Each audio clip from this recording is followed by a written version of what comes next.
जैसा कि doctor APJ Abdul Kalam ने कहा था, ऊर्जा स्वतंत्रता ही असली स्वतंत्रता है। और ये शब्द आज भारत के भविष्य के लिए शायद पहले से कहीं ज्यादा मायने रखते हैं। आज हम भारत के परमाणु ऊर्जा कार्यक्रम की गहराई में उतर रहे हैं। मतलब सरकार की सोच क्या है, लक्ष्य कितने बड़े हैं और हाँ, रास्ते में मुश्किलें कौन सी खड़ी हैं। हमारी ये जो बातचीत है, ये बिजनेस स्टैंडर्ड में छपे एक अहम लेख भारत की परमाणु ऊर्जा क्षमता और चुनौतियों पर आधारित है। और ये उन सभी के लिए खास तौर पर ज़रूरी हो सकती है जो यूपीएससी की तैयारी कर रहे हैं, प्रीलिम्स और मेंस दोनों के लिए, या फिर जो भी देश के ऊर्जा भविष्य को यूँ समझिए थोड़ा बेहतर समझना चाहते हैं। लक्ष्य तो देखिए बहुत बड़ा है। 2047 तक, मतलब आज़ादी के 100 साल पूरे होने तक 1 लाख मेगावाट परमाणु बिजली पैदा करने की क्षमता हासिल करना। और एक बड़ा बदलाव ये भी है कि दशकों बाद पहली बार निजी कंपनियों को भी इस सेक्टर में लाने की बात हो रही है। तो चलिए समझते हैं कि ये सब कैसे मुमकिन होगा और इसमें क्या पेचीदे हैं। सबसे पहले ये समझना जरूरी है कि आखिर भारत के लिए परमाणु ऊर्जा इतनी अहम क्यों है। देखिए, भारत दुनिया के सामने वादा कर चुका है कि 2070 तक नेट जीरो उत्सर्जन हासिल करेगा। मतलब कार्बन उत्सर्जन को लगभग शून्य पर लाना है। इसमें परमाणु ऊर्जा का रोल बहुत बड़ा हो सकता है, क्योंकि ये कोयले की तरह प्रदूषण नहीं फैलाती। सरकार का प्लान है कि 2031-32 तक परमाणु क्षमता को मौजूदा करीब 8,000 मेगावाट से बढ़ाकर 22,000 मेगावाट से ज्यादा किया जाए और फिर 2047 तक 1 लाख मेगावाट। ये लक्ष्य है। बिल्कुल सही कहा आपने। और परमाणु ऊर्जा की एक और जो बड़ी ताकत है, वो है इसकी भरोसेमंदी। देखिए, सौर और पवन ऊर्जा मौसम पर निर्भर करती हैं, कभी चलती हैं कभी नहीं। लेकिन न्यूक्लियर पावर प्लांट जो हैं, वो 24 घंटे सातों दिन लगातार बिजली दे सकते हैं। हाँ, ये बेस लोड पावर के लिए बहुत जरूरी है। बिल्कुल। और ये इसलिए भी बहुत जरूरी है क्योंकि भारत की बिजली की जो भूख है, वो तेजी से बढ़ रही है। आज एक औसत भारतीय जितनी बिजली इस्तेमाल करता है, करीब 1400 यूनिट सालाना। अंदाजा ये है कि 2035 तक ये दोगुनी हो जाएगी। दोगुनी? हाँ, दोगुनी। इसी बढ़ती मांग को देखते हुए सरकार ने इस साल के बजट में भी परमाणु ऊर्जा मिशन के लिए मुझे लगता है करीब 20,000 करोड़ रुपए रखे हैं। और 2033 तक 5 छोटे स्वदेशी रिएक्टर, जिन्हें भारत स्मॉल रिएक्टर या बीएसआर कहा जा रहा है, उन्हें लगाने का लक्ष्य भी है। और ये भी सोचिए कि भारत कितनी तेजी से शहरी बन रहा है।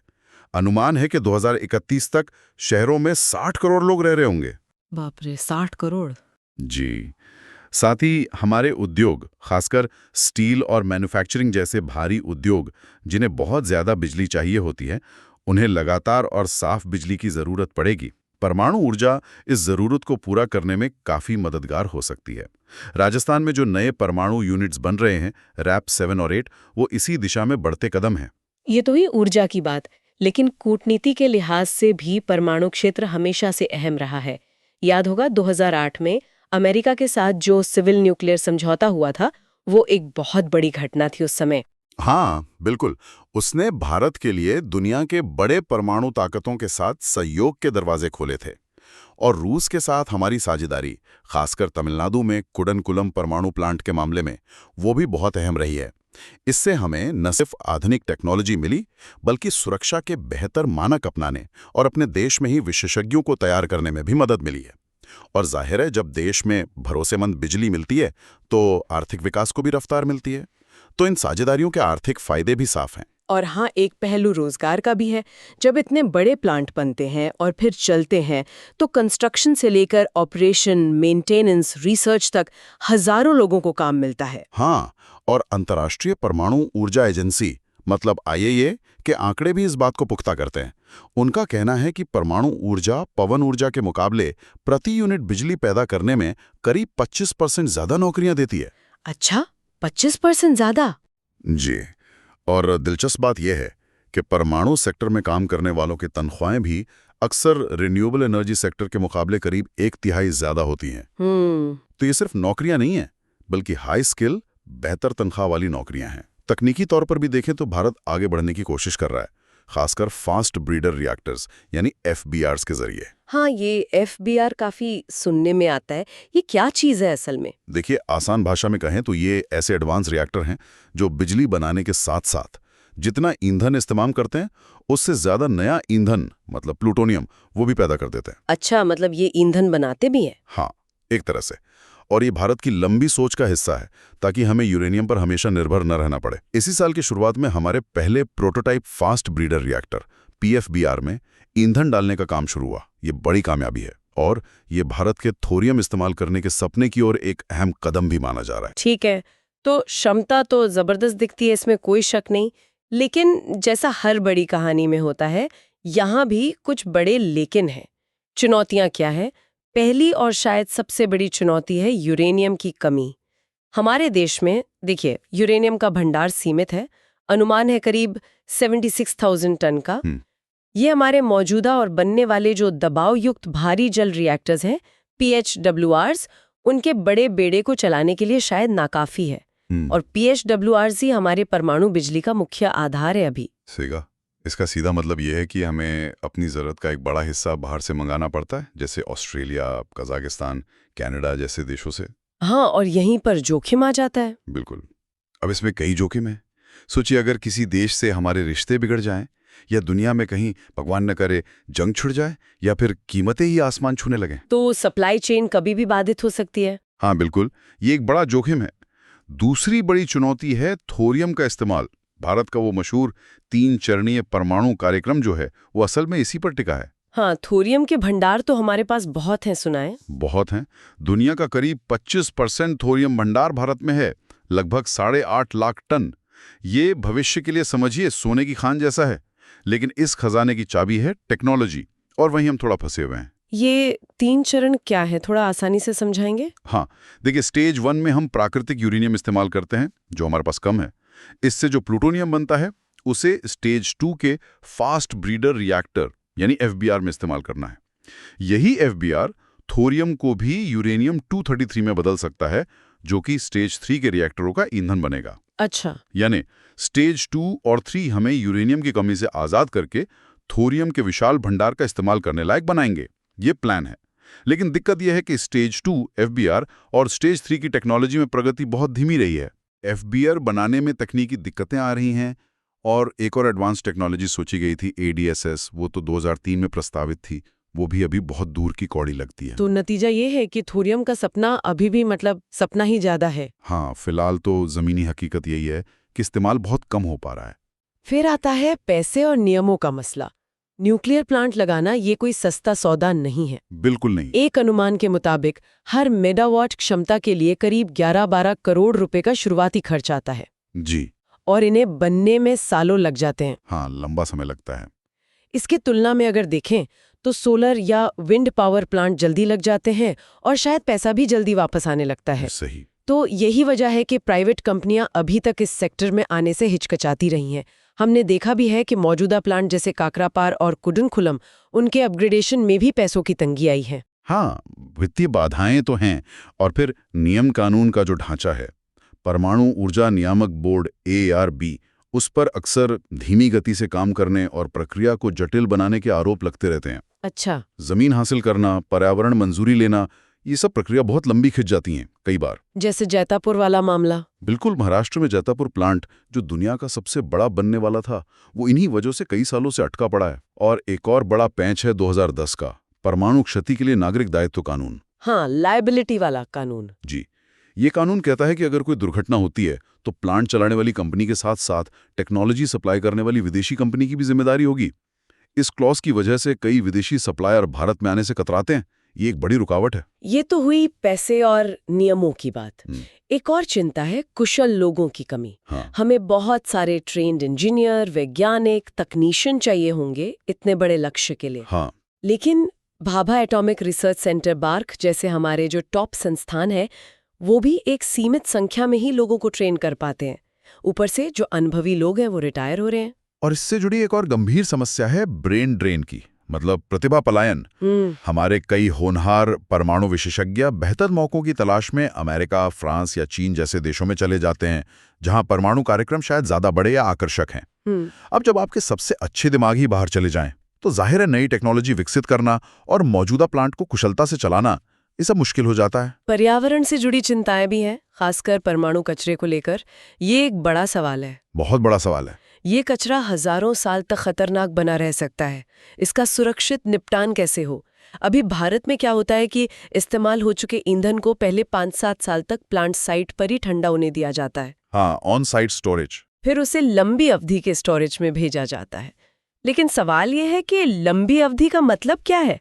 कहाँ रखा जाएगा इसे हमेशा के लिए? सही। हमारे पास अभी तक कोई स्थायी केंद्रीकृत जगह नहीं है जहां इस कचरे को हमेशा के लिए सुरक्षित रखा जा सके। यही मुख्य चिंता है। और 2010 में दिल्ली के मायापुरी इलाके में जो हादसा हुआ था, वो कबाड़ वाला, हाँ, वो याद है। वो याद दिलाता है कि अगर नियम कायदों में जरा भी ढील हुई तो कितना खतरा हो सकता है, भले ही वो हादसा रेगुलेटेड न्यूक्लियर फैसिलिटी के बाहर हुआ था। बिल्कुल। और देखिए, दुनिया भर में ये एक बड़ी चुनौती है। 2019 की एक रिपोर्ट बताती है कि आज तक किसी भी देश के पास परमाणु कचरे के लिए पूरी तरह चालू अंतिम निपटान स्थल, मतलब फाइनल डिस्पोजल साइट, है ही नहीं। सच में? किसी के पास नहीं। हाँ। सिर्फ फिनलैंड है जो जमीन के बहुत नीचे एक स्थायी भंडार बना रहा है, जिसका नाम ओंकालो है। वो शायद पहला होगा। इसके अलावा सुरक्षा और जनता का भरोसा, ये एक लगातार बना रहने वाला मुद्दा है। हाँ, डर तो रहता है लोगों में। रहता है। भारत के सुरक्षा प्रोटोकॉल वैसे बहुत कड़े हैं, लेकिन लोगों के मन में डर बैठा हुआ है। ऐतिहासिक रूप से भी देखें तो भारत के ज्यादातर परमाणु प्लांट IAEA यानी अंतर्राष्ट्रीय परमाणु ऊर्जा एजेंसी के पूर्ण सुरक्षा निगरानी के दायरे से बाहर रहे हैं। सिर्फ कुछ ही प्लांट विशेष समझौतों के तहत आते हैं। और 2011 में जापान की फुकुशिमा दुर्घटना जो हुई, हाँ, उसने तो पूरी दुनिया को हिला दिया था। बिल्कुल, उसने दुनिया भर में परमाणु ऊर्जा को लेकर चिंताएं बहुत बढ़ा दी, और उसका असर भारत में भी महसूस होता है। इसका एक उदाहरण शायद कुडनकुलम प्लांट है। वहां सुनने में आया है कि रेडिएशन का स्तर बहुत कम हो गया है। 2014 में 0.081 माइक्रोसीवर्ट था, अब घटकर सिर्फ 0.002 रह गया है। हाँ, जो अंतर्राष्ट्रीय सुरक्षा मानकों से बहुत नीचे है। बिल्कुल।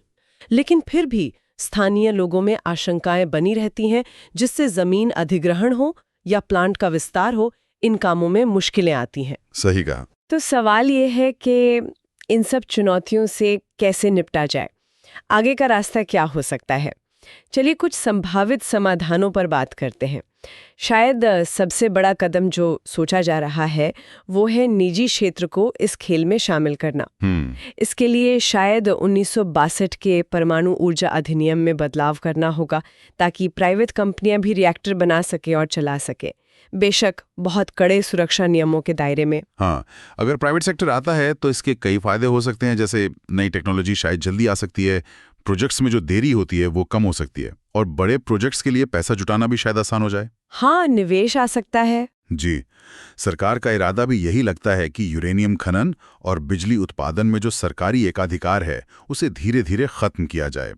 शायद एक मिला जुला मॉडल काम कर सकता है, मतलब सरकारी निगरानी हो लेकिन काम करने में निजी कंपनियों की कुशलता का फायदा मिले।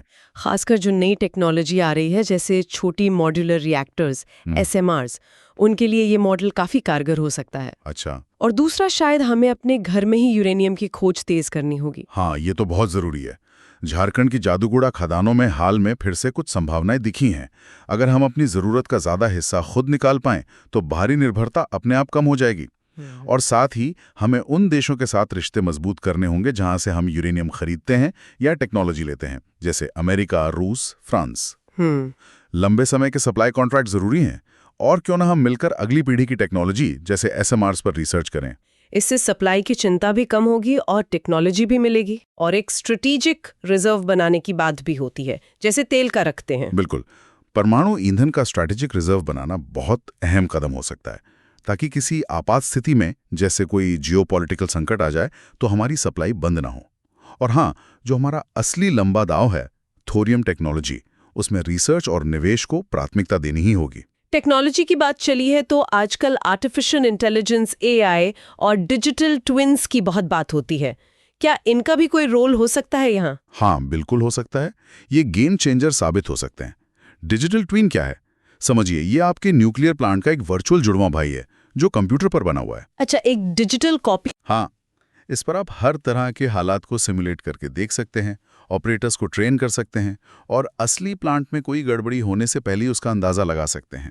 AI इसमें और मदद कर सकता है, जैसे मेंटेनेंस कब करना है ये बताने में, छोटी मोटी गड़बड़ियों को पहले ही पकड़ने में, और इंसानी गलती की गुंजाइश कम करने में। ये तो बहुत उपयोगी लग रहा है। हाँ, और महाराष्ट्र के तारापुर प्लांट में इसका पायलट प्रोजेक्ट शुरू भी हो चुका है, जहां तक मुझे पता है। बस ये सुनिश्चित करना होगा कि साइबर सुरक्षा बहुत मजबूत हो, क्योंकि जाहिर है ये बहुत संवेदनशील मामला है। बिल्कुल, साइबर सुरक्षा तो सर्वोपरि होगी। और परमाणु कचरे के प्रबंधन के लिए भी हमें एक ठोस दीर्घकालिक योजना चाहिए। जैसे आपने कहा, अभी कोई स्थायी समाधान नहीं है। शायद हमें फिनलैंड के ओंकालो मॉडल से सीखना चाहिए और एक केंद्रीकृत गहरी भूमिगत सुविधा बनाने पर गंभीरता से विचार करना चाहिए। Deep geological repository. जी, साथ ही खर्च हो चुके ईंधन को दोबारा इस्तेमाल करने मतलब रीप्रोसेसिंग की टेक्नोलॉजी में निवेश बढ़ाना होगा। इससे कचरा भी कम होगा और हमारे संसाधन भी बचेंगे। और ये सब करने के साथ साथ मुझे लगता है लोगों का भरोसा जीतना सबसे जरूरी है। सबसे जरूरी। इसके लिए सरकार को खुलकर और ईमानदारी से बात करनी होगी। परमाणु ऊर्जा के फायदे क्या हैं, सुरक्षा के क्या उपाय किए गए हैं, पर्यावरण पर इसका क्या असर है, इन सब के बारे में लगातार जानकारी देनी होगी। हाँ, पारदर्शिता बहुत जरूरी है। और जहां प्लांट लग रहे हैं वहां के स्थानीय लोगों को बातचीत में सक्रिय रूप से शामिल करना, उन्हें सुरक्षा के आंकड़े दिखाना, जैसे आपने कुडनकुलम का उदाहरण दिया। हाँ, वो ट्रैक रिकॉर्ड दिखाना जरूरी है। और उन्हें कुछ फायदे देना, जैसे शायद सस्ती बिजली या इलाके के विकास के लिए फंड। इससे विरोध कम करने में मदद मिल सकती है। बिल्कुल। और लोगों को जोड़ने और प्रशिक्षित करने के लिए भी कदम उठाने होंगे। जैसे स्किल इंडिया मिशन को बार्क जैसे संस्थानों के खास ट्रेनिंग प्रोग्राम से जोड़ना चाहिए। हमें ऐसे एक्सपर्ट तैयार करने होंगे जो न सिर्फ आज के रिएक्टर चला सकें, बल्कि भविष्य की एडवांस टेक्नोलॉजी और कचरा प्रबंधन को भी संभाल सकें। अंतर्राष्ट्रीय सहयोग जैसे IAEA के जरिए उससे भी हमें अपनी तकनीकी क्षमता बढ़ाने में मदद मिलेगी। और एक बिल्कुल नया हटके आइडिया भी है, शायद थोरियम वैली जैसा कुछ। हाँ, ये एक दिलचस्प सोच है। जैसे अमेरिका में टेक्नोलॉजी के लिए सिलिकॉन वैली है, क्यों ना भारत में एक थोरियम वैली बनाई जाए? कहाँ पर? ये आंध्र या केरल के तट पर हो सकती है, जहां थोरियम भरपूर मात्रा में मिलता है। एक खास जोन जहां research labs, prototype reactors, startup कंपनियां और थोरियम निकालने वाले उद्योग सब एक ही जगह पर हों, एक क्लस्टर जैसा। अच्छा, एक पूरा इकोसिस्टम। जी। अगर इस इलाके के लिए खास आर्थिक और नियामक नियम बनाए जाएं, तो शायद हम अपने थोरियम कार्यक्रम को उम्मीद से कहीं ज्यादा तेजी से आगे बढ़ा पाएंगे। ये एक संभावना है। तो कुल मिलाकर देखें तो भारत की ऊर्जा सुरक्षा और विकास के लिए परमाणु ऊर्जा में बहुत बड़ी संभावनाएं हैं। और ये सतत विकास लक्ष्य 7 यानी सबके लिए सस्ती और स्वच्छ ऊर्जा, उससे भी सीधा जुड़ता है। हाँ, क्षमता तो बहुत है, लेकिन चुनौतियां भी उतनी ही बड़ी हैं। ईंधन की सप्लाई से लेकर टेक्नोलॉजी, पैसा, नियम कानून, कुशल लोग, कचरा प्रबंधन और शायद सबसे बढ़कर जनता का विश्वास। इन सब से पार पाने के लिए हमें एक साथ कई मोर्चों पर काम करना होगा। नीतिगत बदलाव करने होंगे, तकनीकी इनोवेशन लाना होगा, नियमों को बेहतर बनाना होगा और लोगों से लगातार संवाद करना होगा। बिल्कुल। और आखिर में एक सवाल शायद सोचने के लिए छोड़ा जा सकता है। हाँ, जरूर। टेक्नोलॉजी और नीतियां तो अपनी जगह महत्वपूर्ण हैं, लेकिन भारत असल में लोगों की सोच को कैसे बदल सकता है? कैसे परमाणु ऊर्जा को सिर्फ एक मजबूरी या जरूरत की तरह नहीं, बल्कि एक सुरक्षित, आत्मनिर्भर और टिकाऊ भविष्य बनाने वाले अहम स्तंभ के तौर पर स्वीकार्यता दिलाई जा सकती है?